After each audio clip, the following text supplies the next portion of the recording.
αφού της είπα να φύγει. Γιατί δεν έφυγε? Τώρα θα πρέπει να την κάψω. Ναι. Χωρίς αμφιβολία πρέπει να την κάψω. Τώρα πρέπει να την κάψω και είναι και τόσο γλυκιά και τόσο όμορφη. Ναι, αλλά πρέπει να την κάψω. Φαίνεται πως με την Ειρήνη όμως η καρδιά μου έχει μαλακώσει. Μου είναι πολύ δύσκολο να την κάψω. Τι να κάνω, ήθελε να γίνει και φίλη μου. Ποτέ κανείς δεν ήθελε να γίνει φίλος μου. Μα τι λέω, εγώ είμαι κανόνι. Πρέπει να φερθώ σαν κανόνι. Θα την κάψω. Καλημέρα, κανονάκι μου. Τι όμορφη μέρα. Δεν έφυγες. Γιατί δεν έφυγες? Μα γιατί έχουμε Ειρήνη, κανονάκι μου. Γιατί άμα δεις τι όμορφα τραγούδια και ιστορίες που ξέρω θα σου λέω, θα σ' αρέσει τόσο πολύ και θα κάνουμε και παρέα. Είπα ότι θα σε κάψω και θα σε κάψω. Όχι, μα πια δεν βαρέθηκες να φοβερείς όλο τον κόσμο.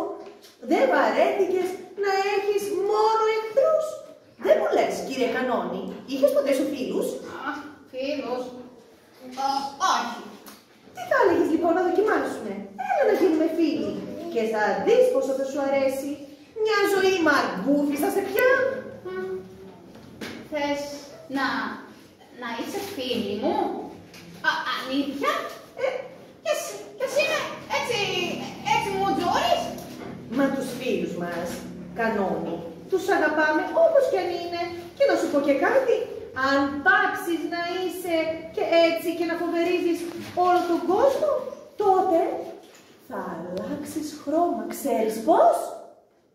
Θα έρθουν κι άλλα λουλουδάκια και θα γίνεις από μαύρος και άραχνος, θα σκεπαστείς και θα είσαι πολύχρωμος. Έχεις θάρρος, Μαργαρίτα, και εγώ εκτιμώ το θάρρος και το κουράγιο σου. Μπράβο σου, σε θαυμάζω. Δεν θα σε κάψω γιατί είσαι πολύ γενναία μου. Θα γίνουμε φίλοι λοιπόν.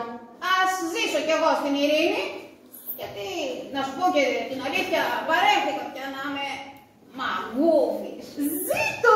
Μπράβο, Κανόνι μου, θα περάσουμε τέλεια! Δεν θα ξεχνάς όμως να μου λες κάθε πρωί καλημέρα. Εντάξει, Μαργαρίτα, όταν το υποσχέθηκες. Φυσικά. Καλημέρα.